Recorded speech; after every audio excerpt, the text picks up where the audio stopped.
భగవద్గీత యథాతథము మొదటి అధ్యాయము. అర్జున విషాద యోగము.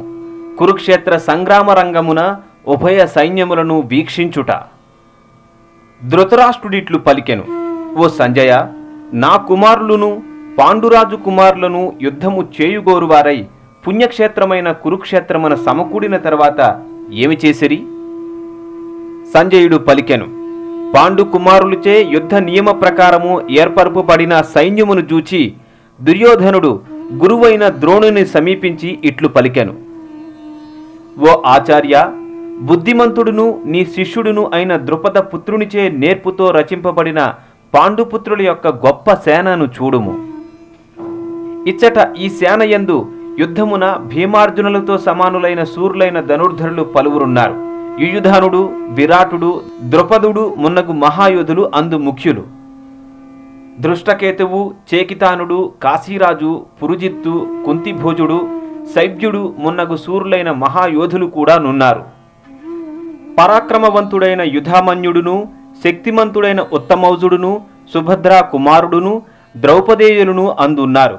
వీరందరూ మహాయోధులు.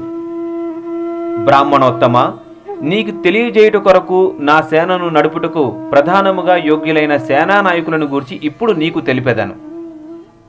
యుద్ధమునందు ఎప్పుడునూ జయశీలురైన నీ వంటి మహనీయులు భీష్ముడు, కర్ణుడు, కృపుడు, అశ్వత్థామ, వికర్ణుడు, సోమదత్తుని కొడుకైన భూరిశ్రవుడు మున్నగువారు ఉన్నారు.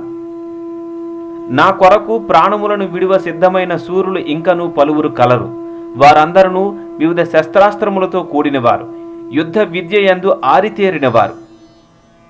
మన సైన్యము అపరిమితము. మనము తాతగారైన భీష్మునిచే చక్కగా రక్షింపబడుచున్నాము. కానీ భీమునిచే నిపుణముగా రక్షింపబడు పాండవుల సైన్యము పరిమితముగానున్నది. మీరందరూ సేనావ్యూహ ప్రవేశమునందలి ఆయా ముఖ్య స్థానములలో నిలిచియుండి భీష్మ పితామహులకు సంపూర్ణ రక్షణము నొసగవలెను. అప్పుడు కురువంశమునందు మహాపరాక్రమవంతుడును వృద్ధుడును యుద్ధవీరులకందరికీ పితామహుడు అయిన భీష్ముడు దుర్యోధనునకు సంతోషము కలిగించున్నట్లు సింహనాదము కావించి తన శంఖమును బిగ్గరగా పూరించెను. తరువాత శంఖములు, వివిధములైన వాద్యములు, భేరులు, శృంగములు అన్నియు ఒక్కసారిగా మ్రోగింపబడెను. ఆ సంఘటిత ధ్వని మిక్కిలి భీకరముగా నుండెను. అనంతరము ప్రతిపక్షమున తెల్లని గుర్రములతో కూడిన పెద్ద రథమునందుండి కృష్ణుడును అర్జునుడును కూడా దివ్యములైన తమ శంఖములను ఊదిరి. శ్రీకృష్ణ భగవానుడు పాంచజన్యమును శంఖమును, అర్జునుడు దేవదత్తమను శంఖమును, భోజన ప్రియుడును ఘనకార్యములు చేయువాడును అయిన భీముడు పౌండ్రమను తన భయంకరమైన శంఖమును ఊదిరి. ఓ రాజా, కుంతీపుత్రుడైన యుధిష్ఠిర మహారాజు అనంత విజయమును తన శంఖమును ఊదెను. నకుల సహదేవులు క్రమముగా సుఘోషము, మణి పుష్పకములను తమ శంఖములను ఊదిరి. గొప్ప విలుకాడైన కాశీరాజును, మహాయోధుడైన శిఖండియు, దృష్టద్యుమ్నుడును, విరాటుడును, అజయుడైన సాత్యకియు, ద్రుపదుడును, ద్రౌపది కుమారులను, గొప్ప భుజ పరాక్రమములు గల అభిమన్యుడు మొదలైన వారందరూ తమ తమ శంఖములను ఊదిరి. వివిధములైన ఈ శంఖముల ధ్వని మిక్కిలి గంభీరమయ్యను. అది ఆకాశమును భూమిని ప్రతిధ్వనింపజేయుచు ధృతరాష్ట్ర కుమారుల హృదయములను భేదించెను. ఆ సమయమున హనుమంతుడు ధ్వజముగా గల రథముపై కూర్చుండి అర్జునుడు తన వింటిని గ్రహించి బాణములు వేయ సిద్ధుడయ్యాను. ఓ రాజా, వ్యూహములుగా ఏర్పడియున్న ధృతరాష్ట్ర కుమారులను చూచి అర్జునుడు అప్పుడు కృష్ణునితో ఈ వాక్యములు పలికెను. అర్జునుడు పలికెను, ఓ అచ్యుత, నా రథమును రెండు సేనల నడుమ నిలుపుము. అందువలన ఈ రణ ప్రయత్నమునందు నేను ఎవరితో యుద్ధము చేయవలనో అట్టి యుద్ధము చేయగోరు వారిని చూచుటకు అవకాశం కలుగును. ధృతరాష్ట్ర కుమారుని సంతోషింపజేయ కోరికతో యుద్ధము చేయుటకై ఇచ్చటకు వచ్చిన వారిని నేను చూచెదను. సంజయుడు పలికెను, ఓ భరత వంశీయుడా, అర్జునునిచే ఇట్లు చెప్పబడిన వాడై శ్రీకృష్ణ భగవానుడు రెండు పక్షములకు చెందిన సేనల నడుమ ఉత్తమమైన రథమును నిలిపెను. భీష్మ ద్రోణుల యొక్కయు ఇతర పృథ్వీపతుల యొక్కయు సమక్షమున రథమును నిలిపి, ఓ పార్థ, ఇచ్చట సమావేశమైన కురువంశీయులనందరినీ చూడుమని భగవానుడు పలికెను. అచ్చట రెండు పక్షముల సేనల నడుమను అర్జునుడు తండ్రులను, తాతలను, గురువులను, మేనమామలను, సోదరులను, కుమారులను, మనుమలను, మిత్రులను, మామలను, హితులను చూచాను. కుంతీపుత్రుడైన అర్జునుడు భిన్న శ్రేణులకు చెందిన మిత్రులను, బంధువులను చూడగానే దయతో కూడినవాడై ఇట్లు పలికెను. అర్జునుడు పలికెను, ప్రియమైన ఓ కృష్ణ, యుద్ధము చేయు కోరికతో నా ముందు నిలబడి ఉన్న నా మిత్రులను, బంధువులను చూసి నా శరీర అవయవములు కంపించుచున్నవి, ముఖము ఎండిపోవుచున్నది, నా దేహమంతయు కంపించుచున్నది, రోమాంచమవుచున్నది, నా గాంధీవ ధనుస్సు చేతి నుండి జారిపోవచ్చున్నది, నా చర్మము మండిపోవచ్చున్నది. కేసియను రాక్షసుని సంహరించిన ఓ కృష్ణ, నేను ఇక ఇచ్చట నిలబడలేకపోవచ్చున్నాను. నన్ను నేను మర్చిపోవచ్చున్నాను. నా మనస్సు చలించుచున్నది. అపశకునములను మాత్రమే నేను చూచుచున్నాను. ప్రియమైన కృష్ణ, యుద్ధమున నా వారిని చంపుట వలన ఎట్టి మేలు కలుగునో నేను చూడజాలకున్నాను. అట్లే యుద్ధమున కలుగు విజయమును కాని, రాజ్యమును కాని, సుఖములను కాని అభిలషింపజాలకున్నాను. ఓ గోవింద, మేమెవరి కొరకు రాజ్యమును, సౌఖ్యమును, జీవితమును కోరుచున్నామో వారందరూ యుద్ధరంగమున సన్నద్ధులై ఉండగా ఆ రాజ్యాదుల వలన మాకేమి ప్రయోజనము?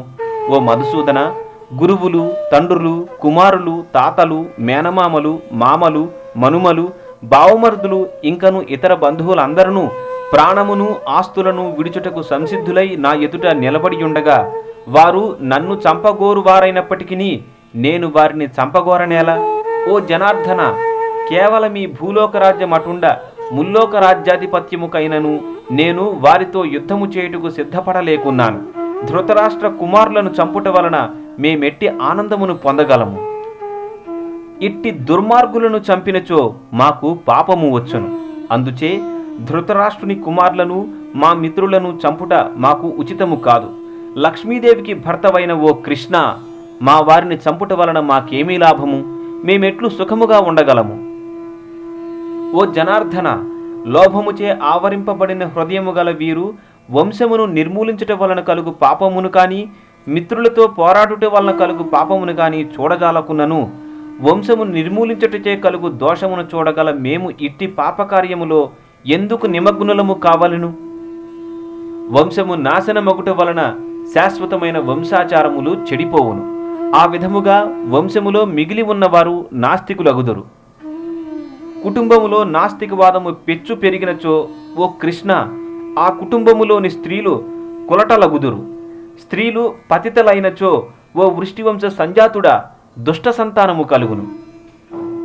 దుష్ట సంతానము పెచ్చు మీరినచో కుటుంబములోని వారికిని, కుటుంబ సంప్రదాయమును నాశనము చేసిన వారికిని నరకలోక నివాసము తప్పదు. అట్టి కుటుంబములలోని పితృదేవతలకు పిండోదక ప్రదానము, అపరకర్మలు నిలిచిపోవును. తమ దుష్ట చేష్టల చేత కులాచారమును ధ్వంసం చేసి దుష్ట సంతానమును కను స్త్రీల వలన సర్వ విధములైన జాతీయ ప్రణాళికలకును, కుటుంబ సంక్షేమ కార్యక్రమములకును విఘాతమేర్పడును.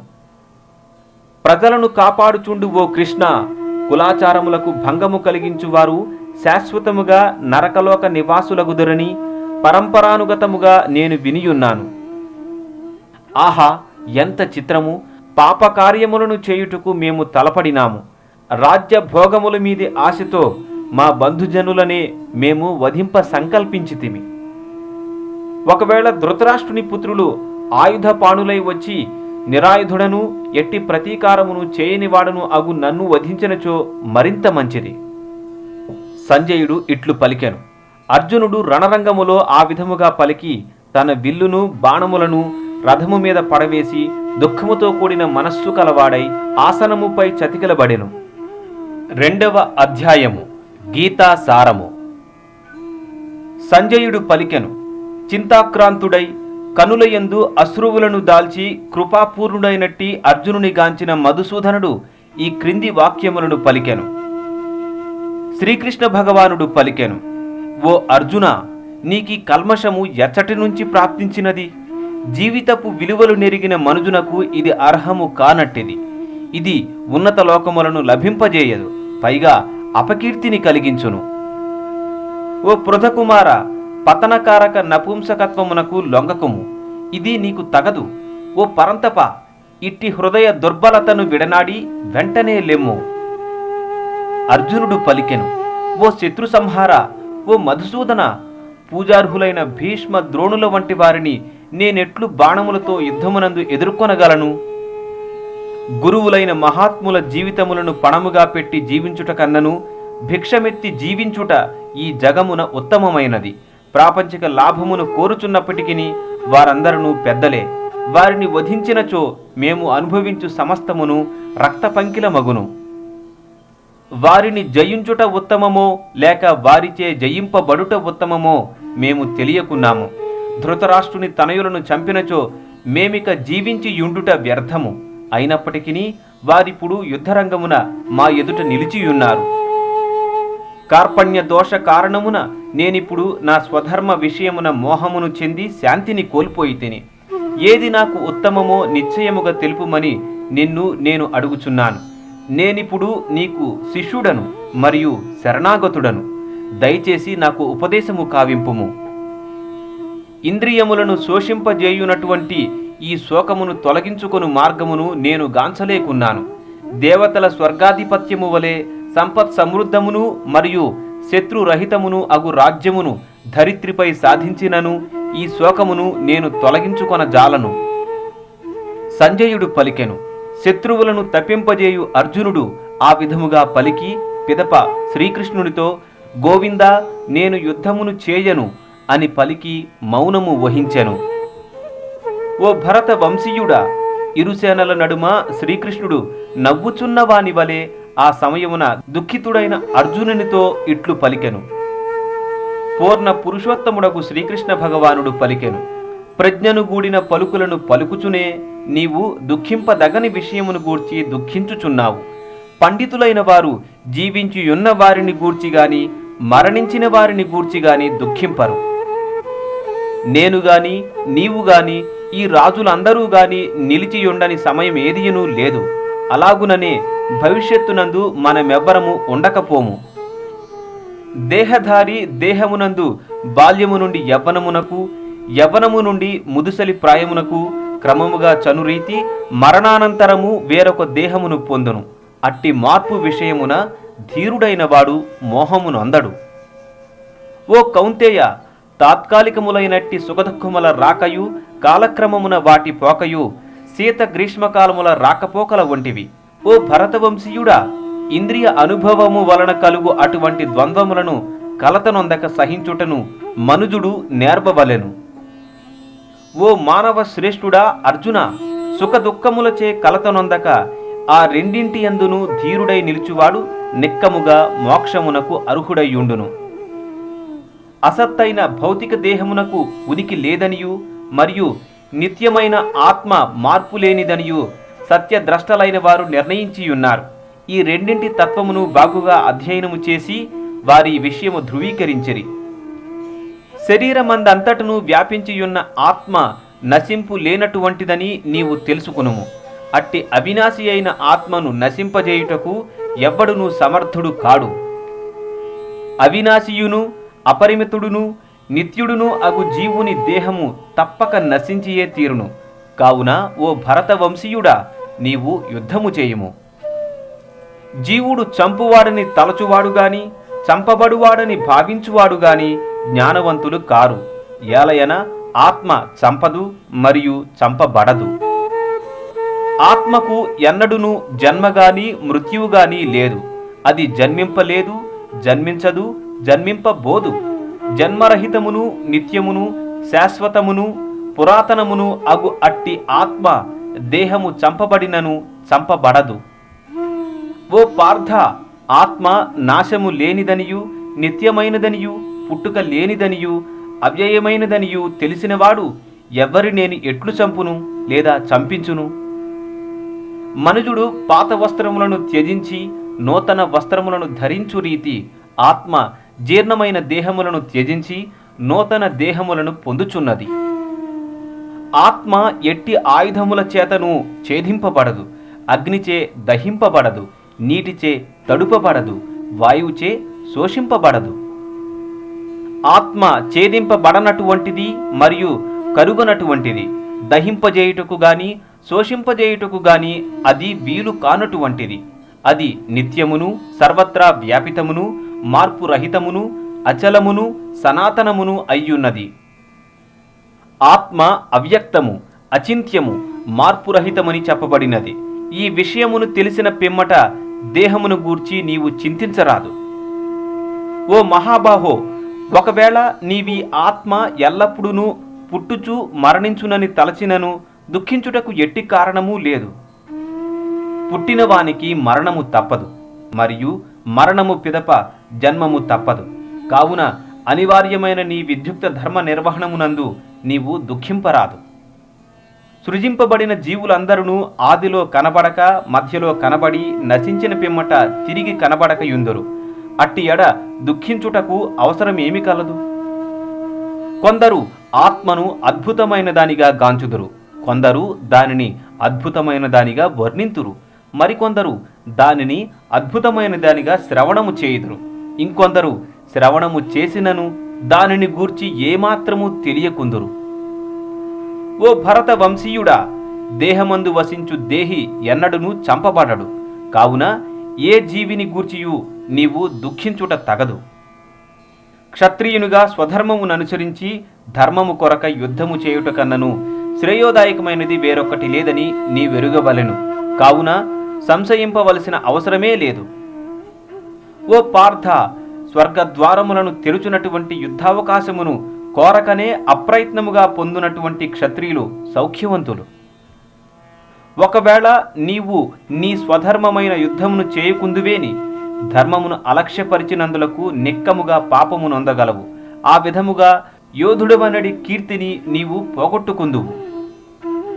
జనులు నీ అపకీర్తిని ఎల్లప్పుడూ చెప్పుకొందరు. గౌరవనీయుడైన వానికి అపకీర్తి అనున్నది మరణము కన్నను దారుణమైనది. నీ పేరు ప్రతిష్టల ఎడ గొప్ప గౌరవమును కలిగియున్న సేనాధిపతులు భయము చేతనే యుద్ధరంగమును నీవు వీడినావని తలచి నిన్ను చులకన చేయుదురు. నీ శత్రువులు నిన్ను పలు నిర్దయ వాక్యములతో వర్ణించుచు నీ సామర్థ్యమును నిందింతురు. ఇంతకన్నను నీకు దుఃఖకరమైనది వేరేది కలదు? ఓ కుంతీతనయ, నీవు యుద్ధరంగమున చంపబడి స్వర్గమును పొందుటయో లేక యుద్ధమును జయించి రాజ్యమును అనుభవించుటయో జరగగలదు. కావున కృత నిశ్చయుడవై లేచి యుద్ధము చేయము. సుఖదుఖములను గాని లాభాలాభములను గాని జయాపజయములను గాని లెక్కింపక యుద్ధము కొరకే యుద్ధము చేయము. ఆ విధముగా చేయుట వలన నీ వెన్నడును పాపమును పొందవు. ఇంతవరకు ఈ జ్ఞానమును నేను సాంఖ్యమును అనుసరించి నీకు వివరించితిని. ఇప్పుడు దానిని ఫలాపేక్ష లేనటువంటి కర్మరూపమున వివరించేదను, ఆలకింపుము. ఓ పృథ కుమార, అట్టి జ్ఞానమును అనుసరించి నీవు వర్తింతువేని కర్మబంధము నుండి విడివడగలవు. ఈ ప్రయత్నమునందు నష్టము గాని హాని గాని లేదు. ఈ మార్గమున స్వల్ప పురోగతియు మహత్తరమైన భయము నుండి మనుజుని రక్షించును. ఈ మార్గమును ఉన్నవారు స్థిర ప్రయోజనముతో ఒకే లక్ష్యమును కలిగియుందురు. ఓ కురునందన, స్థిర ప్రయోజనము లేని వారి బుద్ధి అనేక విధములుగా ఉండును. స్వర్గలోక ప్రాప్తి, ఉత్తమ జన్మము, అధికారము వంటి వానిని పొందుటకై వివిధములైన కర్మలను ఉపదేశించు వేదములందరి మధురమైన వాక్కుల ఎడ అల్పజ్ఞులు అనురక్తులగుదురు. భోగానుభవము మరియు సంపన్న జీవితమును కోరువారగుటచే అట్టివారు దానికి మించినది వేరొకటి లేదని పలుకుదురు. భోగానుభవము మరియు సంపదలకు ఆకర్షితులై వానిచే మోహపరవశులగు వారి మనస్సునందు భగవానుని భక్తియుక్త సేవను గూర్చిన స్థిర నిశ్చయము కలుగనే కలుగదు. వేదములు ముఖ్యముగా త్రిగుణములకు సంబంధించిన విషయములను గూర్చి చర్చించును. ఓ అర్జున, నీవు ఈ త్రిగుణములకు అతీతుడవై ద్వంద్వముల నుండి మరియు యోగక్షేమముల నడి చింతల నుండి విడువడిన వాడవై ఆత్మయందు స్థిరుడవగము. చిన్న నూతిచే వనగూడు ప్రయోజనములన్నీయును శీఘ్రమే పెద్ద జలాశయమునందలి జలముచే సిద్ధించు రీతి వేదముల సమస్త ప్రయోజనములు వాని అంతరార్థమును గ్రహించిన వానికి సిద్ధించుచున్నవి. విద్యుక్త ధర్మమును నిర్వహించుట ఎందే నీకు అధికారము కలదుగాని కర్మ ఫలమునందు కాదు. నీ కర్మ ఫలములకు నీవే కారణమని ఎన్నడూ భావింపకము. అలాగుననే విద్యుక్త ధర్మమును వీడుటయందు ఆసక్తుడవు కాకుము. ఓ అర్జున, జయాపజయములందు ఆసక్తిని విడనాడి సమబుద్ధితో నీ విద్యుక్త ధర్మమును నిర్వహింపుము. అట్టి సమభావమే యోగమనబడును. ఓ ధనంజయ, భక్తి యోగముచే హీన కర్మలను దూరము చేసి ఆ భావనలోనే భగవానుని శరణు వేడుము. కర్మ ఫలములను అనుభవింపగోరువారు లోభులు. భక్తి యోగమునందు నియుక్తుడైన వాడు ఈ జన్మమునందే శుభాశుభ ఫలముల నుండి ముక్తుడగును. కనుక కర్మయందలి నేర్పు అయినటువంటి ఆ యోగము కొరకు యత్నింపుము. ఆ విధముగా భక్తి యోగమునందు నియుక్తులై మహర్షులు లేదా భక్తులు ఈ భౌతిక జగమునందు కర్మఫలముల నుండి తమను తాము ముక్తులను కావించుకొందరు. ఆ విధముగా వారు జనన మరణ చక్రము నుండి విడుదలను పొంది దుఃఖరాహిత్య స్థితిని పొందుచున్నారు. ఎప్పుడు నీ బుద్ధి దట్టమైన మోహారణ్యమును దాటునో అప్పుడు నీవు వినిన దాని ఎడ మరియు వినవలసిన దాని ఎడ విరక్తిని కలిగిన వాడవగుదువు. ఎప్పుడు నీ మనస్సు వేదముల మధుర వాక్కులచే కలతనొందక ఆత్మానుభూతి అనడి సమాధి యందు స్థితమగునో అప్పుడు నీవు దివ్య చైతన్యమును పొందిన వాడవగుదువు. అర్జునుడు పలికెను, ఓ కృష్ణ, సమాధిమగ్నమైన చైతన్యము గలవాని లక్షణములేవి? అతడు ఏ విధముగా భాషించును? అతని భాష ఎట్టిది? అతడెట్లు కూర్చుండును? ఎట్లు నడుచును? శ్రీకృష్ణ భగవానుడు పలికెను, ఓ పార్థ, మనుజుడు ఎప్పుడు మానసిక కల్పితములైన సర్వకామములను త్యజించునో మరియు ఆ విధముగా శుద్ధిపడిన మనస్సు ఎప్పుడు ఆత్మయందు తృప్తి నొందునో అప్పుడు అతడు స్థితప్రజ్ఞుడని చెప్పబడును. త్రివిధ తాపములందును చలింపని మనస్సు గలవాడును, సుఖము కలిగినప్పుడు ఉప్పొంగనివాడును, రాగము భయము క్రోధముల నుండి విడువడిన వాడును అగు మనుజుడు స్థిరమైన మనస్సు గల ముని అని చెప్పబడును. భౌతిక జగమునందు ప్రాప్తించిన మంచి చెడులను ప్రశంసించుట గాని ద్వేషించుట గాని చేయక వాటిచే ప్రభావితుడు కానివాడు సంపూర్ణ జ్ఞానమునందు స్థిరుడై నిలుచును. తాబేలు తన అవయవములను లోనికి ముడుచుకొనిడి రీతి ఇంద్రియార్థముల నుండి ఇంద్రియములను మరలించువాడు సంపూర్ణ జ్ఞానమునందు స్థిరముగా నున్నవాడగును. దేహిని ఇంద్రియ భోగముల నుండి నిగ్రహించినను ఇంద్రియార్థముల పట్ల రుచి నిలిచియేయుండును. కాని అత్యున్నత రసాస్వాదన ద్వారా అట్టి కర్మలను అంతరింపజేసి అతడు చైతన్యమునందు స్థిరుడు కాగలడు. ఓ అర్జున, ఇంద్రియములు బలవంతములును మరియు దృఢములును అయ్యున్నవి. వానిని అదుపు చేయ యత్నించు విచక్షణాపూర్ణుని మనస్సును సైతము అవి హరించివేయుచున్నవి. ఇంద్రియములను పూర్ణముగా నియమించి వానిని వశమునందుంచుకొని నాయందే చిత్తమును లగ్నము చేయు మనుజుడు స్థితప్రజ్ఞుడనబడును. ఇంద్రియార్థములను ధ్యానించునప్పుడు వాని ఎడ మనుజునికి ఆసక్తి కలుగును. ఆ ఆసక్తి నుండి కామము వృద్ధి నొందగా కామము నుండి క్రోధము ఉద్భవించును. క్రోధము వలన అధిక మోహము కలుగగా మోహము వలన జ్ఞాపక శక్తి భ్రమకు గురియగును. జ్ఞాపక శక్తి భ్రమచే బుద్ధి నాశనమగును. బుద్ధి నశించినప్పుడు మనుజుడు తిరిగి సంసారగర్తమున పడిపోవును. కాని సమస్త రాగద్వేషముల నుండి ముక్తి పొందినవాడును మరియు విధి నియమముల ప్రకారము వర్తించుట ద్వారా ఇంద్రియములను అదుపు చేయగలిగిన వాడును అగు మనుజుడు భగవానుని సంపూర్ణ కరుణను పొందగలుగును. ఈ విధముగా కృష్ణ భక్తి రసభావన యందు సంతృప్తి చెందినవానికి త్రివిధ తాపములు కలుగవు. అట్టి సంతృప్త చిత్తము కలిగినప్పుడు మనుజుని బుద్ధి శీఘ్రమే సుస్థిరమగును.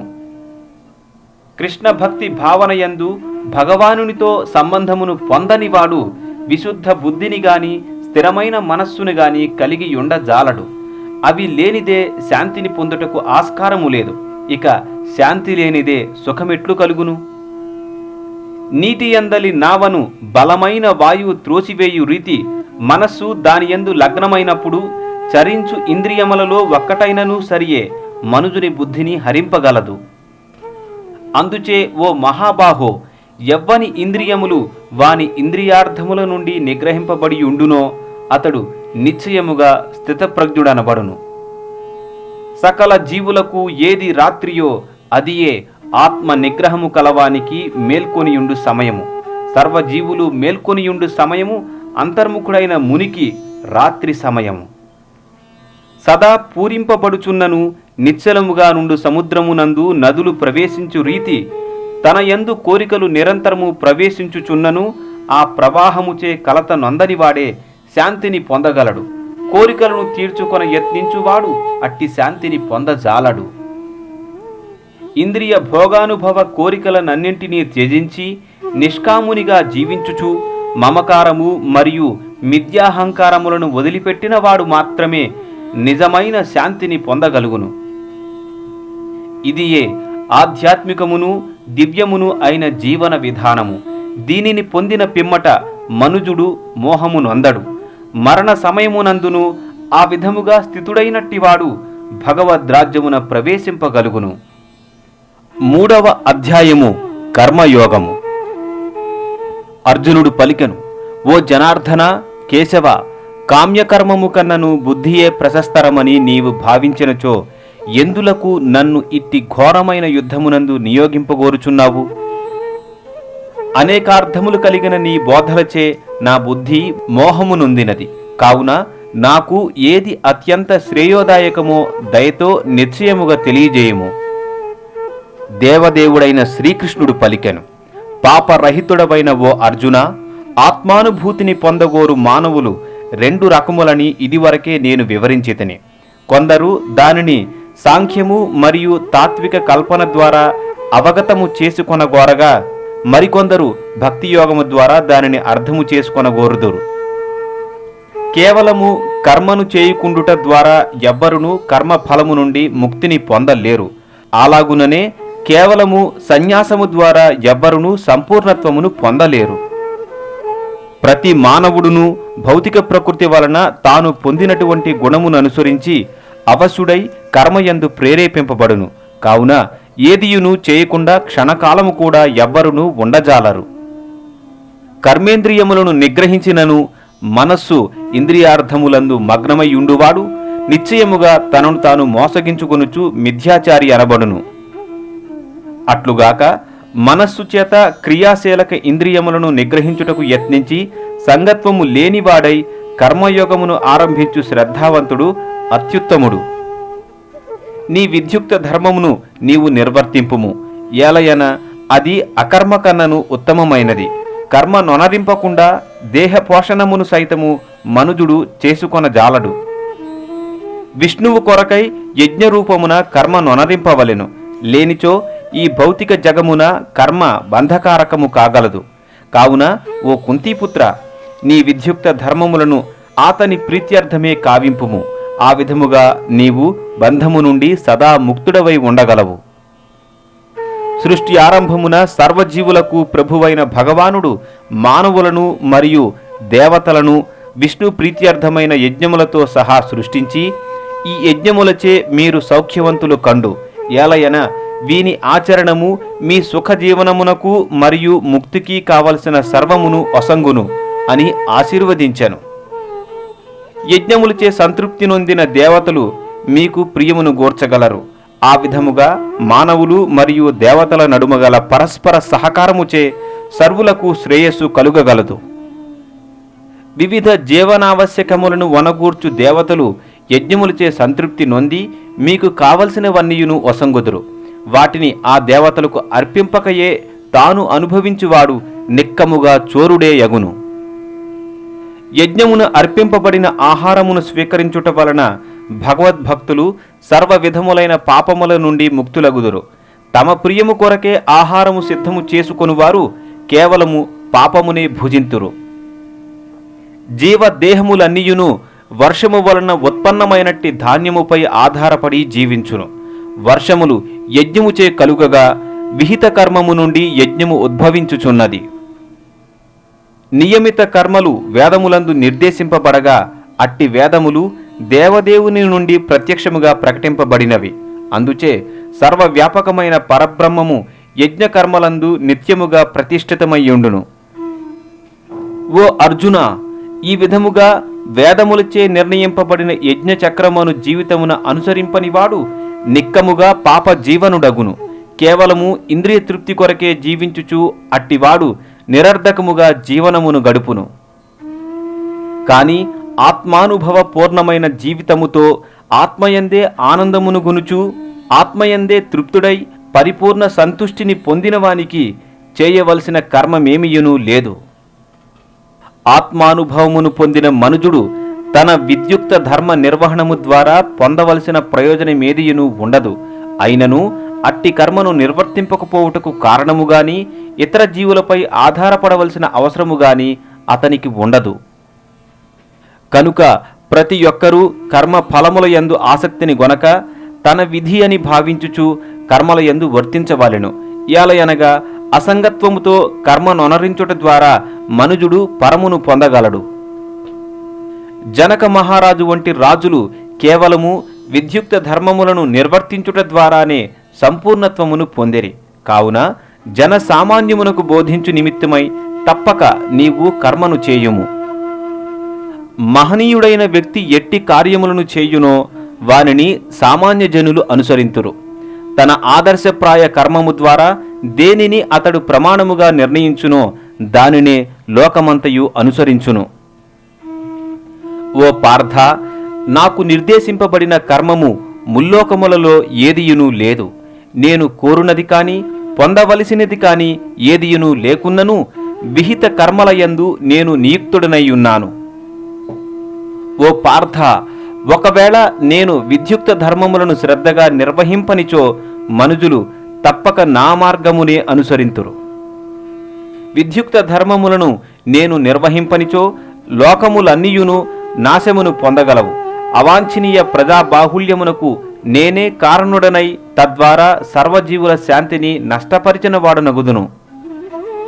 పామరులు ఫలములందు ఆసక్తి గలవారై తమ కర్మనొనరించునట్లు విద్వాంసుడైన వాడు జనులను ధర్మ మార్గమును వర్తింపజేయుటకై సంగరహితముగా కర్మనొనరింపవలెను. విద్యుక్త ధర్మపు ఫలముల ఎడ ఆసక్తిని కలిగిన పామరుల మనస్సు కలతపడు రీతిగా విద్వాంసుడు వారిని కర్మయందు నిగ్రహింపరాదు. అందుకు భిన్నముగా అతడు భక్తి భావముతో కర్మనొనరించుచు వారిని వివిధ కర్మలయందు నియుక్తులను చేయవలెను. మిథ్యాహంకారముచే మోహపరవశుడకు జీవాత్మ వాస్తవముగా ప్రకృతి త్రిగుణములచే నిర్వహింపబడు కర్మలకు తనను కర్తగా భావించును. ఓ మహాబాహో, పరతత్వ జ్ఞానము కలిగినవాడు భక్తియుత కర్మము మరియు కామ్యకర్మముల నడుమ గల భేదమును చక్కగా తెలిసి ఇంద్రియములందును మరియు ఇంద్రియ భోగములందును ఆసక్తుడు గాకుండును. ప్రకృతి గుణములచే మోహపరవశులైన మూఢులు భౌతిక కర్మలయందు సంపూర్ణముగా నియుక్తులై సంగత్వము నొందుదురు. కర్త యొక్క అజ్ఞాన కారణమున ఆ కర్మలు అధమములైనను జ్ఞానవంతుడు వారిని కలతపెట్టరాదు. కావున ఓ అర్జున, నన్ను గూర్చిన సంపూర్ణ జ్ఞానము కలవాడవై ఫలాపేక్ష మరియు మమత్వములను విడిచి కర్మలన్నింటినీ నాకు అర్పించి మాంద్యమును వీడి యుద్ధము చేయుము. నా ఆజ్ఞానుసారము తమ కర్మలను నిర్వహించుచు శ్రద్ధతో ఈ ఉపదేశమును అసూయారహితులై అనుసరించువారు కామ్యకర్మ బంధముల నుండి విడువడగలరు. కాని అసూయతో ఈ ఉపదేశములను మన్నింపగా అనుసరింపని వారులు జ్ఞానరహితులుగాను మూఢులుగాను పూర్ణత్వమును పొంది యత్నములో నాశము నొందిన వారిగాను భావింపబడుదురు. జ్ఞానవంతుడైన మనుజుడు సైతము తన గుణమును అనుసరించియే కర్మనొనరించును. ఏలయన ప్రతి ఒక్కరూ త్రిగుణముల నుండి తాము పొందిన స్వభావమునే అనుసరింతురు. అట్టి ఎడ నిగ్రహమేమి చేయగలదు? ఇంద్రియములు మరియు ఇంద్రియార్థముల ఎడ కలుగు రాగద్వేషములను నియమించుటకు కొన్ని నియమములు కలవు. ఆత్మానుభవ మార్గమున ఆ రాగద్వేషములు ఆటంకముల వంటివి కావున వాటికి ఎవ్వరునూ వశము కాకూడదు. పరధర్మమును చక్కగా నిర్వహించుట కన్నను గుణరహితమైనను స్వధర్మమును ఆచరించుట ఉత్తమము. పరధర్మ పాలనము హానికరమైనది కావున దానిని పాటించుట కన్నను స్వధర్మ పాలనమునందు నాశమును పొందుటయైనను ఉత్తమమైనదే. అర్జునుడు పలికెను, ఓ వృష్టివంశ సంజాతుడా, అనిష్టముగానైనను బలవంతముగా నియుక్తమైన వాని వలె మనుజుడు దేనిచే పాపకర్మలను చేయుట యందు ప్రేరేపింపబడుచున్నాడు? శ్రీకృష్ణ భగవానుడు పలికెను, అర్జున, రజోగుణ సంపర్కముచే ఉద్భవించి తదుపరి క్రోధముగా పరిణమించు కామమే దానికి కారణము. అదియే ఈ ప్రపంచమునకు సర్వమును కబళించునట్టి పాపభూయిష్ట శత్రువు. పొగచేత అగ్ని, ధూళిచేత అద్దము, మావిచేత గర్భము కప్పబడినట్లు కామము యొక్క వివిధ దశలచే జీవుడు కప్పబడియుండును. ఈ విధముగా జ్ఞానవంతుడైన జీవుని శుద్ధ చైతన్యము ఎన్నడను తృప్తి చెందనిదియు మరియు అగ్నివలే దహించునది అయిన కామమనడి నిత్య వైరిచే ఆవరింపబడును. ఇంద్రియములు, మనస్సు, బుద్ధి అనునవి ఈ కామము నివసించు స్థానములు. వాని ద్వారా కామము జీవుని నిజ జ్ఞానమును ఆవరించి అతనిని మోహింపజేయును. కావున భరత వంశీయులలో శ్రేష్ఠుడవైన ఓ అర్జున, ఇంద్రియ నిగ్రహము ద్వారా పాపచిహ్నమైన ఈ కామమును మొట్టమొదటనే అదుపు చేసి జ్ఞానము మరియు ఆత్మానుభవములను నాశనము చేయునట్టి దానిని నశింపజేయుము. జడ పదార్థము కన్నను ఇంద్రియములు ఉత్తమములు, ఇంద్రియముల కన్నను మనస్సు ఉత్తమము, మనస్సు కన్నను బుద్ధి మరింత ఉత్తమము, బుద్ధి కన్నను ఆత్మ అత్యంత ఉత్తమము. ఓ గొప్ప బాహువులు గల అర్జున, ఈ విధముగా తనను ఇంద్రియ మనోబుద్ధులకు పరమైన వానిగా తెలుసుకుని ఆధ్యాత్మిక బుద్ధిచే మనస్సును స్థిరపరిచి ఆ విధముగా ఆధ్యాత్మిక బలముచే మనుజుడు కామమనడి ఈ దుర్జయమైన శత్రువును జయింపవలెను. 4వ అధ్యాయము దివ్య జ్ఞానము. దేవదేవుడైన శ్రీకృష్ణ భగవానుడు పలికెను, అవ్యయమైన ఈ యోగ శాస్త్రమును నేను వివస్వానునకు ఉపదేశించితిని. వివస్వానుడు దానిని మానవులకు పితయైన మనువునకు ఉపదేశించగా మనువు దానిని ఇక్ష్వాకునకు ఉపదేశించెను. ఈ దివ్య జ్ఞానము ఈ విధముగా గురు శిష్య పరంపరా రూపమున స్వీకరింపబడినది. రాజర్షులు దానిని ఆ రీతి అవగతము చేసుకునేది. కాని కాలక్రమమున పరంపర విచ్ఛిన్నమగుట వలన ఆ జ్ఞానము నశించినట్లుగా కనిపించుచున్నది.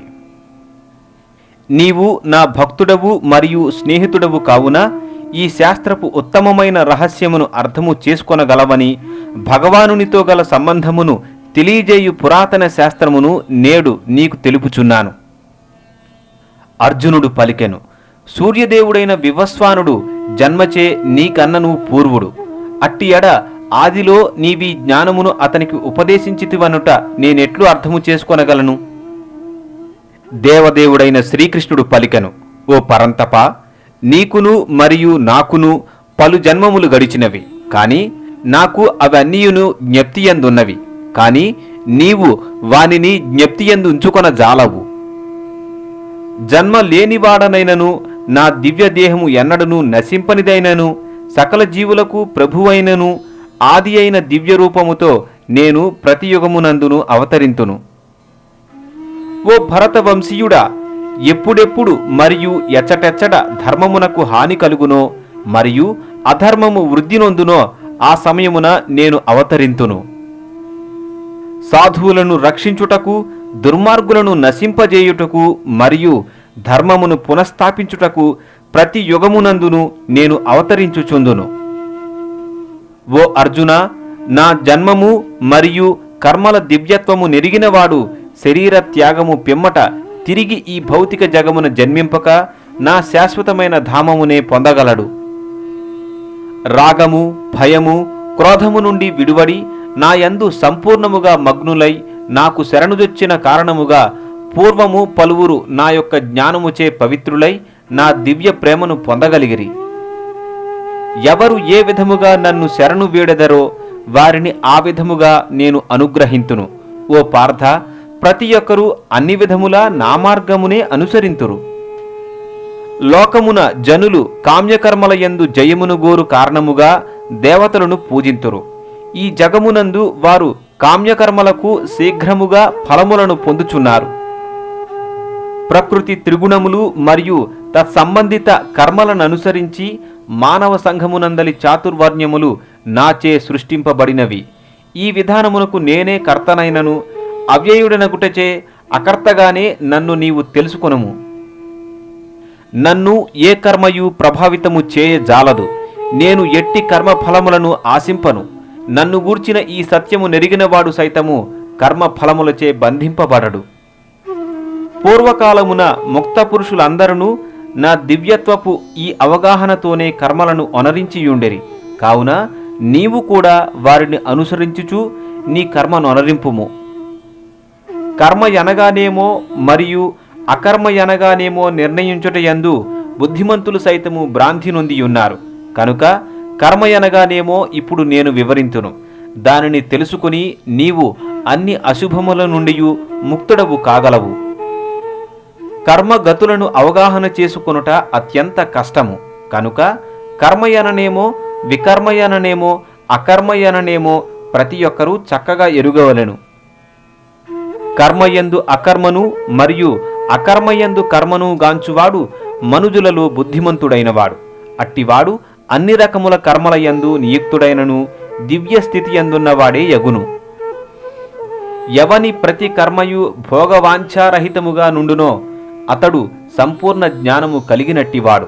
కర్మఫలములన్నీయును జ్ఞానాగ్నిచే దగ్ధమైనవిగా అతడు ఋషులచే చెప్పబడును.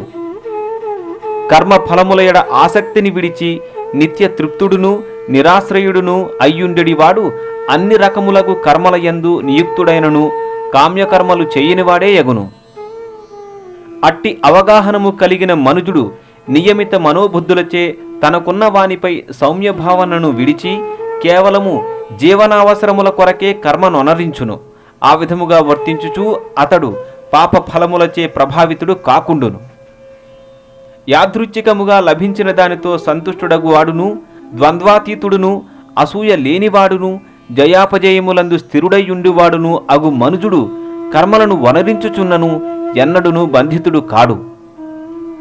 ప్రకృతి త్రిగుణములయడ అసంగుడై దివ్యజ్ఞానమునందు సంపూర్ణముగా స్థితుడైన మనుజుని సర్వకర్మలు దివ్యత్వమునందే పూర్తిగా లీనమగును.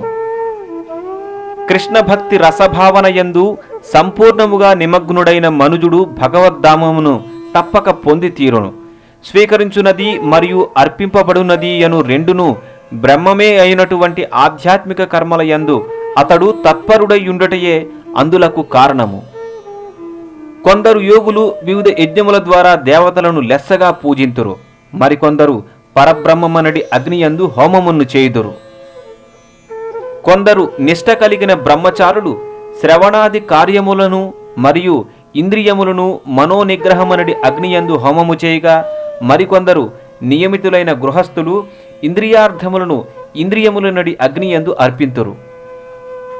ఇంద్రియ మనో నియమము ద్వారా ఆత్మానుభవమును సాధించగోరు ఇంకొందరు ఇంద్రియ కర్మలను మరియు ప్రాణవాయువు కర్మలను మనోనియమమనడి అగ్నియందు ఆహుతులుగా అర్పింతురు. కఠిన వ్రతములను చేపట్టి కొందరు తమ సంపత్తిని అర్పించుట ద్వారా మరియు మరికొందరు తీవ్ర తపస్సులను చేయుట ద్వారా అష్టాంగయోగ పద్ధతిని పాటించుట ద్వారా లేదా దివ్యజ్ఞాన పురోగతికై వేదాధ్యయనమును అనరించుట ద్వారా జ్ఞానవంతులగుదురు. ప్రాణాయామము ద్వారా సమాధియందు నిలువగోరు ఇంకొందరు ప్రాణమును అపానమునందు మరియు అపానమును ప్రాణమునందు అర్పింప యత్నించి శ్వాసను సంపూర్ణముగా బంధించి అంత్యమున సమాధిమగ్నులగుదురు. మరికొందరు ఆహారమును నియమించి ప్రాణవాయువును ప్రాణవాయువునందే యజ్ఞముగా అర్పింతురు. యజ్ఞ ప్రయోజనము నెరిగిన ఈ కర్తలందరూ పాప ఫలముల నుండి శుద్ధిపడి యజ్ఞ ఫలమనడి అమృతమును ఆస్వాదించినందున నిత్యమైన భగవద్ధామము వైపునకు పురోగమింతురు. ఓ కురువంశ శ్రేష్ఠుడా, యజ్ఞమును నిర్వహింపకుండా ఎవ్వరునూ ఈ లోకమున గాని ఈ జన్మమునందు గాని ఆనందముగా జీవింపలేరు. అట్టి ఎడ తరువాతి జన్మమును గూర్చి వేరుగా చెప్పనేలా? ఈ వివిధ యజ్ఞములన్నీయును వేదములచే ఆమోదింపబడినవి మరియు అవి అన్నియును వివిధ కర్మల నుండి ఉద్భవించినవి. వానిని యథార్థ రూపములో ఎరుగుట ద్వారా నీవు ముక్తిని పొందగలవు. ఓ పరంతప, జ్ఞానయజ్ఞము ద్రవ్యమయ యజ్ఞము కన్నను మహత్తరమైనది. ఓ పార్థ, కర్మయజ్ఞములన్నీయును చివరికి దివ్యజ్ఞానమునందే పరిసమాప్తి నొందును. గురువు దరిచేరి సత్యము నెరుగుట కొరకై యత్నింపుము. వినయముతో ప్రశ్నలు వేసి సేవను గూర్చుము. ఆత్మదర్శులు తత్వదర్శనమును చేసిన వారగుటచే నీకు జ్ఞానమును ఉపదేశింతురు.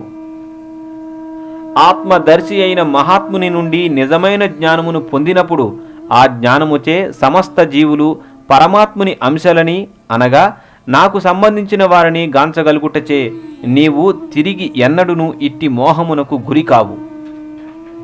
ఒకవేళ నీవు పాపులందరిలోనూ పరమపాపిగా భావింపబడినను దివ్య జ్ఞానమనడి పడవయందు స్థితుడవైనచో దుఃఖ సముద్రమును దాటగలవు. ఓ అర్జున, మండుచున్న అగ్ని కట్టెలను బూడిదిగా చేయునట్లు జ్ఞానాగ్ని భౌతిక కర్మ ఫలములనన్నింటినీ బూడిదిగా చేసివేయును. ఈ జగమునందు ఆధ్యాత్మిక జ్ఞానము వలె పవిత్రమైనది మరియు మహోన్నతమైనది వేరొకటి లేదు. సకల యోగముల పక్వ ఫలమైన ఆ జ్ఞానమును భక్తి యోగాభ్యాసమునందు పరిపక్వతను సాధించినవాడు కాలక్రమమున తనయందే అనుభవించును. దివ్య జ్ఞాన తత్పరుడైన శ్రద్ధావంతుడు ఇంద్రియములను నియమించి అట్టి ఆధ్యాత్మిక జ్ఞానమును పొందుటకు అర్హుడగును. దానిని సాధించి అతడు శీఘ్రముగా పరమశాంతిని పొందును. శాస్త్రములను శంకించు అజ్ఞానులు మరియు శ్రద్ధారహితులు భగవద్జ్ఞానమును పొందజాలక పతనము చెందుదురు. సంశయాత్ములైన వారికి ఈ లోకమున గాని పరలోకమున గాని సుఖము లేదు. కర్మ ఫలములనన్నింటినీ త్యజించి భక్తియోగమునందు వర్తించుచు దివ్య జ్ఞానముచే సందేహములు నశించియున్నవాడు వాస్తవముగా ఆత్మయందే స్థితుడైనట్టివాడు. ఓ ధనంజయ, ఆ విధముగా అతడు కర్మ ఫలములచే బంధితుడు కాడు.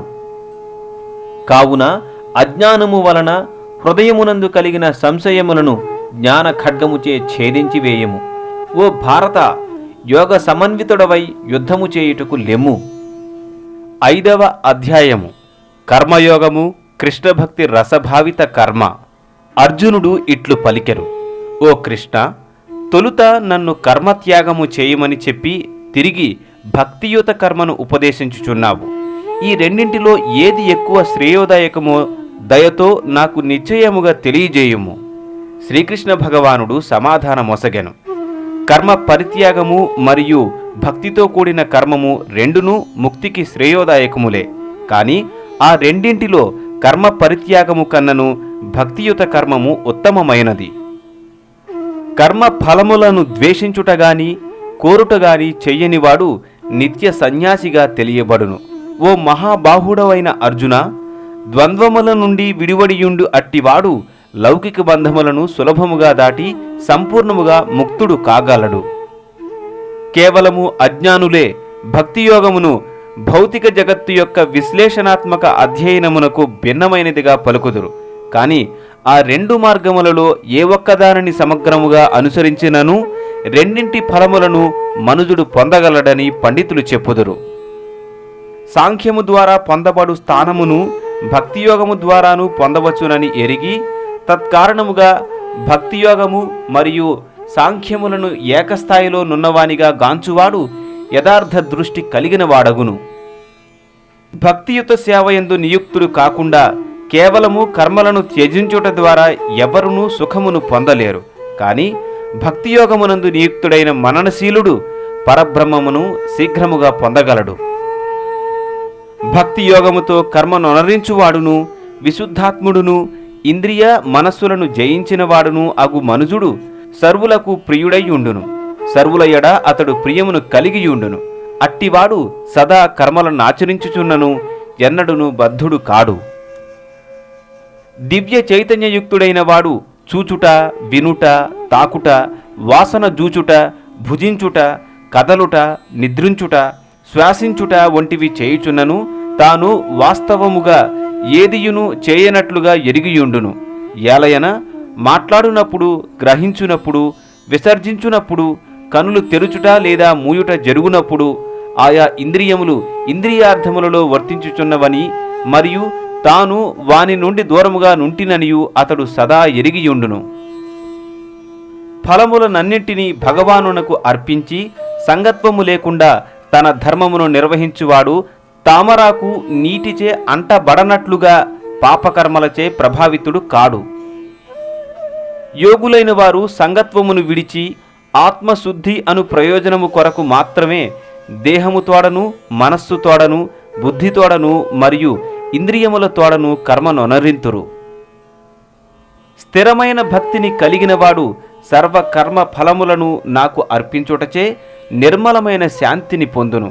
కాని భగవద్భావనము లేనివాడును మరియు తన కర్మఫలముల ఎడ ఆసక్తిని కలిగి ఉన్నవాడును అగు మనుజుడు బద్ధుడగును. దేహమునందున్న జీవుడు తన స్వభావమును నియమించి మానసికముగా కర్మలన్నింటినీ త్యజించినప్పుడు కర్మను చేయక మరియు కర్మకు కారణము కాక నవద్వారపురమునందు సుఖముగా వసించును. తన దేహమనుడి పురము యొక్క అధిపతి అయిన దేహి కర్మలను సృష్టించుటగాని, కర్మలయందు జనులను ప్రేరేపించుటగాని, కర్మఫలములను సృష్టించుటగాని చెయ్యడు. ఇది అంతయు ప్రకృతి త్రిగుణముల చేతనే చేయబడుచున్నది. భగవానుడు ఎవరి పాపమును గాని పుణ్యమును గాని గ్రహింపడు. అయినను జీవులు వారి నిజ జ్ఞానమును ఆవరించడి అజ్ఞానముచే మోహము నొందుచుందురు. అజ్ఞానమును నశింపజేయు జ్ఞానముచే మనుజుడు ప్రకాశవంతుడైనప్పుడు పగటి సమయమున సూర్యుడు సర్వమును ప్రకాశింపజేయునట్లు అతని జ్ఞానము సర్వమును వ్యక్తపరచును. బుద్ధి, మనస్సు, నిష్ఠ, ఆశ్రయములన్నీయును భగవానుని యందే లగ్నమైనప్పుడు మనుజుడు సంపూర్ణ జ్ఞానముచే కల్మషరహితుడై నేరుగా ముక్తి మార్గమున ప్రయాణించును. వినమ్రులైన యోగులు యథార్థమైన జ్ఞానము కలిగిన వారగుటచే విద్యా వినయ సంపన్నుడైన బ్రాహ్మణుని, గోవుని, ఏనుగును, సునకమును, సునక మాంసమును తినువానిని సమదృష్టితో వీక్షింతురు. సమానత్వము మరియు ఏకత్వములందు మనస్సు నెలకొనినట్టివారు జనన మరణ స్థితిని జయించినట్టివారే. వారు బ్రహ్మము వలె దోషరహితులైనట్టివారు. ఆ విధముగా వారు బ్రహ్మమునందు స్థితిని కలిగినట్టివారే ఎగుదురు. ప్రియమైనది పొందినప్పుడు ఉప్పొంగక, అప్రియమైనది ప్రాప్తించినప్పుడు ఉద్విగ్నత నొందనివాడును, స్థిర బుద్ధిని కలిగినవాడును, మోహపరవశుడు కానివాడును, భగవద్విజ్ఞానమును పూర్ణముగా నెరిగినవాడును అగు మనుజుడు పరబ్రహ్మమునందు స్థితిని కలిగి ఉన్నట్టివాడే యగును. అట్టి ముక్త పురుషుడు బాహ్యేంద్రియ సుఖమునకు ఆకర్షితుడు గాక ఆత్మయందే సౌఖ్యమును అనుభవించుచు సదా ధ్యానమగ్నుడై ఉండును. పరబ్రహ్మమును ధ్యానించు కారణమున ఆత్మదర్శి ఆ విధముగా అనంత సౌఖ్యమును అనుభవించును. బుద్ధిమంతుడైన వాడు ఇంద్రియ సంపర్కములచే కలుగు దుఃఖ కారణములందు పాల్గొనడు. ఓ కౌంతేయ, ఆ సుఖములు ఆద్యంతములను కూడియున్నందున తెలివిగలవాడు వాని యందు ప్రియమును పొందడు. దేహమును విడుచుటకు పూర్వమే ఇంద్రియముల కోరికలను అదుపు చేయగలిగిన వాడు, కామ క్రోధ వేగమును అణచగలిగిన వాడు దివ్య స్థితి అందున్నట్టు వాడై ఈ జగమునందు సుఖవంతుడగును. ఆంతరంగమందే ఆనందమును కలిగిన వాడును, ఉత్సాహవంతుడై ఆంతరంగమందే రమించువాడును, ఆంతరంగమందే లక్ష్యమును కలిగిన వాడును అగు మనుజుడే వాస్తవమునకు పూర్ణుడగు యోగి అనబడును. బ్రహ్మభూతుడైన అట్టివాడు అంత్యమున పరబ్రహ్మమునే పొందగలడు. ఆంతరంగమందే మనస్సు సంలగ్నమై సందేహముల నుండి ఉత్పన్నమైనటి ద్వంద్వములకు పరమైన వారును, సర్వజీవహితము కొరకే పనిచేయువారును, సర్వపాప దూరులైన వారును అగు ఋషులే బ్రహ్మ నిర్వాణమును పొందుదురు. కామక్రోధముల నుండి విడివడిన వారును, ఆత్మదర్శులను, ఆత్మ సంయమనమును కలిగిన వారును, సంపూర్ణత్వము కొరకు నిరంతరము యత్నించువారును అగు మహాత్ములు అచిర కాలములోనే బ్రహ్మ నిర్వాణమును నిశ్చయముగా బడయుదురు.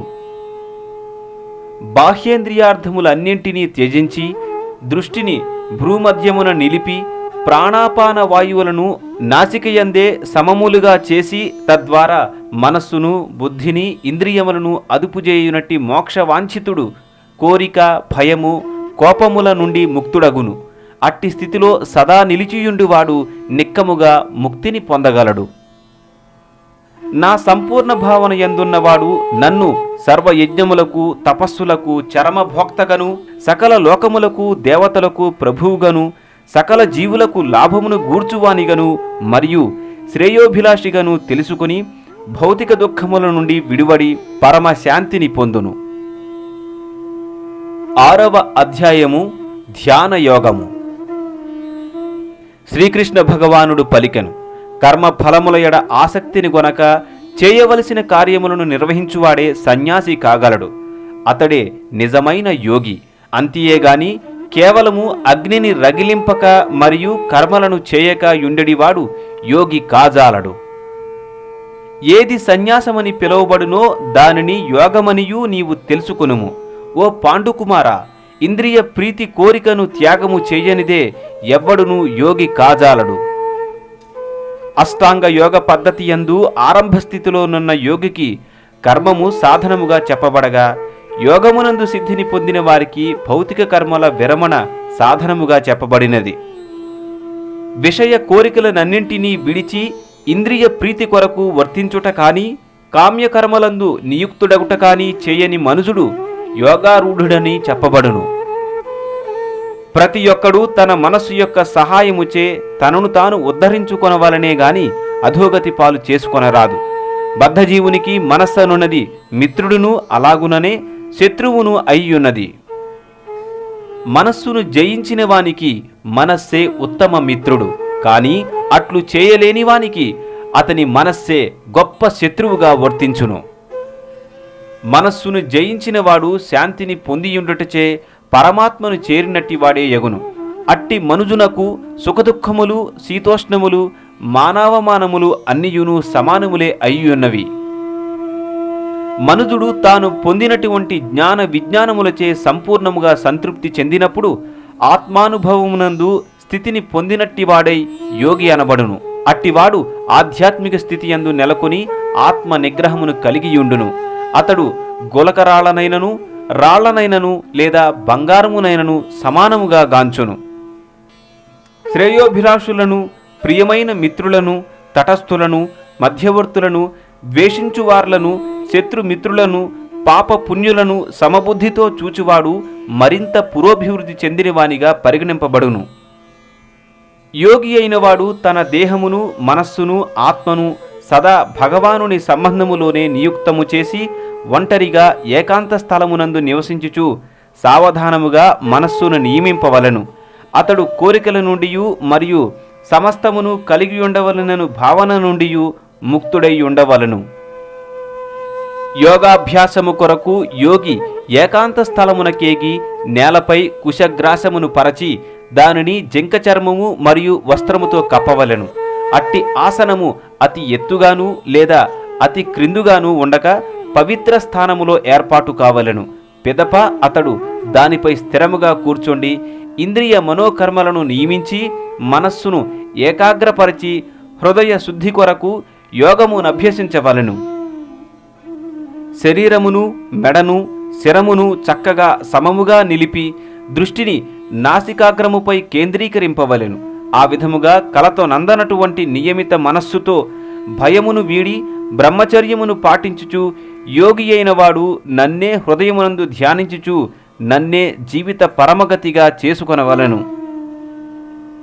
దేహము, మనస్సు, కర్మలను ఈ విధముగా నిరంతరము నియమించుచు యోగి అయిన వాడు నియమిత మనస్సు కలవాడై భౌతిక స్థితి నుండి విరమించుట ద్వారా భగవద్రాజ్యమును పొందును. ఓ అర్జున, అతిగా భుజించువానికి లేదా అతి తక్కువ తినువానికి, అతిగా నిద్రించువానికి లేదా తగినంత నిద్ర లేనివానికి యోగియగుటకు అవకాశము లేదు. నియమితములైన ఆహారము, నిద్ర, విహారము, కర్మములు గలవాడు యోగాభ్యాసము ద్వారా భౌతిక క్లేశములను శమింపజేసుకొనగలడు. యోగాభ్యాసము ద్వారా యోగి తన మనోకర్మలన్నింటినీ నియమించి విషయ కోరికల రహితమైన ఆధ్యాత్మిక స్థితి యందు నిలిచినప్పుడు యోగమునందు స్థిరుడైనట్లుగా చెప్పబడును. గాలి లేని చోటనున్న దీపము నిశ్చలముగా నుండు రీతి నిగ్రహింపబడిన మనస్సు గల యోగి తన పరతత్వ ధ్యానమున సదా స్థిరుడైయుండును. సమాధి అనబడు పూర్ణత్వ స్థితిలో మనుజుని మనస్సు సమస్త మానసిక కలాపముల నుండి యోగాభ్యాసము చేత నిరోధింపబడియుండును.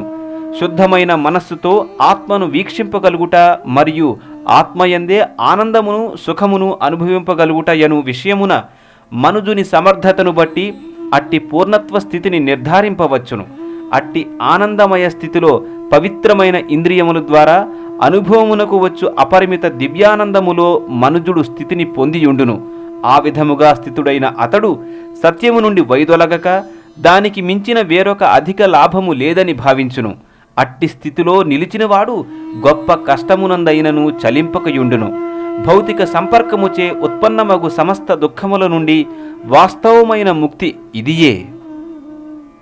స్థిర నిశ్చయముతో శ్రద్ధను కలిగి యోగమునభ్యసించుచు మనుజుడు ఆ మార్గము నుండి వైదొలగక ఉండవలెను. మానసిక కల్పనల నుండి ఉత్పన్నమైన విషయ కోరికలనన్నింటినీ ఎటువంటి మినహాయింపు లేకుండా త్యజించి అతడు మనస్సు ద్వారా ఇంద్రియములను అన్ని వైపుల నుండి నియమింపవలెను. నిశ్చయమైన బుద్ధితో క్రమముగా నెమ్మదిగా మనుజుడు సమాధిమగ్నుడు కావలెను. ఆ విధముగా మనస్సును ఆత్మయందే నిలిపి అతడు ఇక దేనిని గూర్చియు చింతింపరాదు. చంచలత్వము మరియు అస్థిరత్వము కారణమున మనస్సు ఎచ్చట పరిభ్రమించినను మనుజుడు దానిని అచ్చట నుండి తప్పక నిగ్రహించి ఆత్మవశమునకు గునిరావలెను. నాయందు మనస్సు లగ్నమైన యోగి తప్పక ఆధ్యాత్మిక ఆనందపు అత్యున్నత పూర్ణత్వమును బడయును. రజోగుణమునకు పరముగా నుండు అతడు పరబ్రహ్మముతో తనకు గల గుణరీతి ఏకత్వము నెరిగి పూర్వకర్మ ఫలములన్నింటి నుండి ముక్తుడగును. ఆ విధముగా ఆత్మ నిగ్రహుడైన యోగి నిరంతరము యోగమునభ్యసించుచు భౌతిక కల్మషములకు దూరుడై భగవానుని దివ్యమైన ప్రేమయుత సేవయందు అత్యున్నతమైన పూర్ణానంద స్థితిని పొందును. నిజమైన యోగి నన్ను సర్వజీవుల యందును మరియు సర్వజీవులను నాయందును గాంచును. ఆత్మదర్శి అయిన అట్టివాడు దేవదేవుడనైన నన్నే నిక్కముగా సర్వత్రా గాంచును. నన్ను సర్వత్రా వీక్షించువానికి మరియు నాయందు సమస్తమును గాంచువానికి నేను కనబడకపోవుట కాని నాకు అతడు కనబడకపోవుట కాని జరగదు. నేను మరియు హృదయస్థ పరమాత్మ ఇరువురము ఏకమేనని ఎరిగి పరమాత్మ భజనమునందు నియుక్తుడైన యోగి అన్ని పరిస్థితుల యందును నాయందే నిలిచియుండును.